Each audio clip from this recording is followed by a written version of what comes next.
In the Journal of the International Association of Buddhist Studies, Volume 23, Number 2, in the year 2000, Linda Penkower wrote an article called In the Beginning, Guanding and the Creation of Early Tiantai.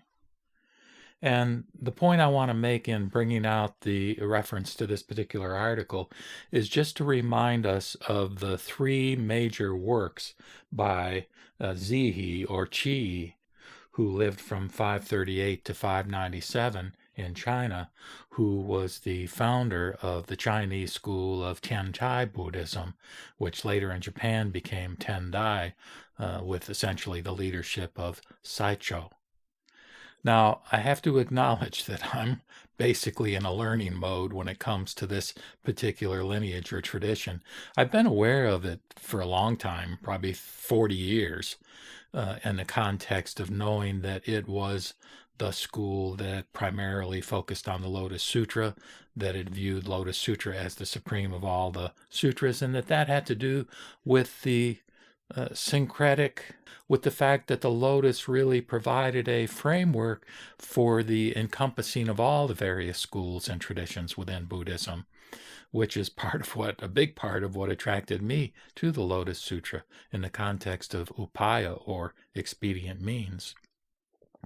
But I hadn't really dived deeply. Again, I was aware that within Japan, Zen and Pure Land and Nichirenism, they all emerged from the Tendai tradition, and that the Tendai school required a very rigorous regimen of discipline. Of course, I wasn't necessarily into a rigorous form of discipline because, in a sense, I already had some kind of an awakening experience and was more oriented in the end, after a year or so, toward the Pure Land School and ultimately Shin Buddhism. But now I'm 70 years old. It's been, 40 years or so since that time of my life when I first got turned on to Buddhism. And I'm kind of going back, in a sense, and trying to learn a little bit about Tenchai or Tendai. And when we talk about it, we have to be focused on this Chih-i or Zi, this figure who basically evolved a form of Buddhism that was in many ways uniquely Chinese. So again, his three main works, one was the Mohe Xingguan, which gets translated the Great Calming and Contemplation.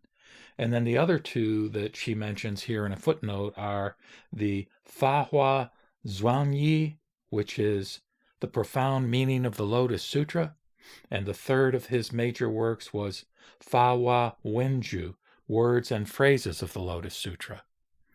So in the context of wanting to learn more about Tiantai, what I ended up realizing was a major source of information, very solid information, was the work of the scholar Paul Swanson. Paul L. Swanson wrote a 3-volume series on Tiantai, Chih-i's Moho chih-kuan, clear serenity, quiet insight. And he's done basically a translation with commentary on this major work, which on the back is described as among the most influential treatises in the long history of Buddhist scholarship. And I'll tell you, the scholarship in this thing just blows me away. I mean, it makes me feel really uneducated and ignorant with respect to Buddha Dharma. I've always been deeply, deeply impressed with the Buddha Sutras, and amazed that we had seekers at that time that had such amazing insights and such lofty altruistic sentiments. But we've got a whole lot of people now that are engaging in the kind of detailed scholarship that is just amazing and wonderful. So basically what I want to do is share a few snippets from this work. I'm only a ways into the first of the 3 volumes, but maybe by doing so, it will turn you on to the possibility of looking more deeply into Tiantai Buddhism as a source of some insights and perhaps directions for your own seeking. So I think I've already mentioned in a recent video the fundamental notion within Tiantai of the so-called three truths.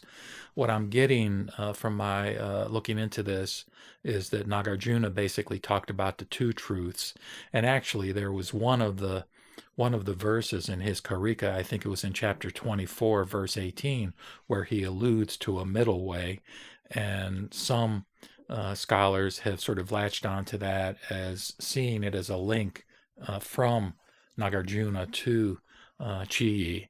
And basically, in essence, as I understand it, these three truths are, on the one hand, there's a conventional truth, the nature of reality as we perceive it with our ordinary sensory apparatus.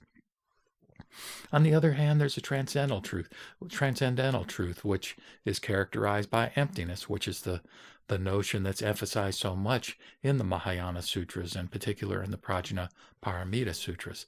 But what Chih-i introduced was this notion of the middle being the simultaneous experiencing of the conventional and the transcendental, which of course is in many ways, to my mind, reflective of the notion of non-duality.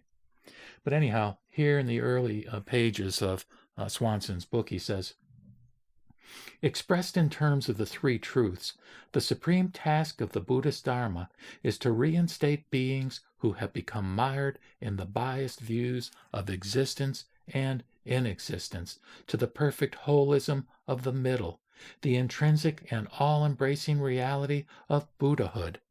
And of course, within the Lankavatara Sutra that I've been reciting, over and over we hear this theme, neither being nor non-being.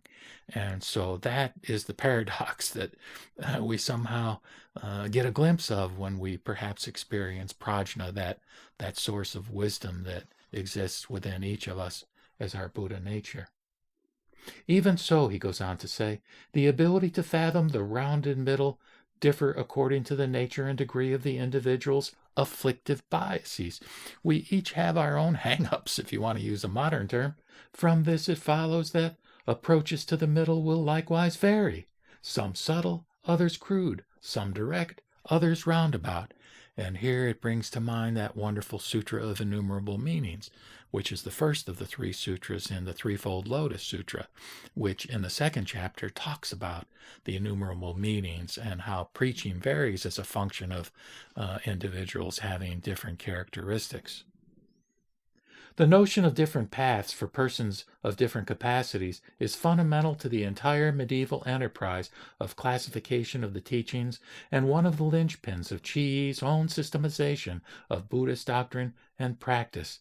And here again, I think the Chinese, they were confused about what is Buddhism? What is this tradition that has come to them from India, given the fact that different scriptures sort of seem to be teaching different things. And one of the most basic differences, of course, that we've come across is that, some teach emptiness and impermanence, while others seem to talk about some kind of permanence in the form of Buddha nature or the Tathagata Garbha. But anyhow, the Lotus Sutra, again, by Chih-i or Chih-i, was seen as a framework for classifying. They were into classifying the sutras in terms of some kind of hierarchy or some kind of way of organizing them to make more sense than what appeared to be the case on the surface.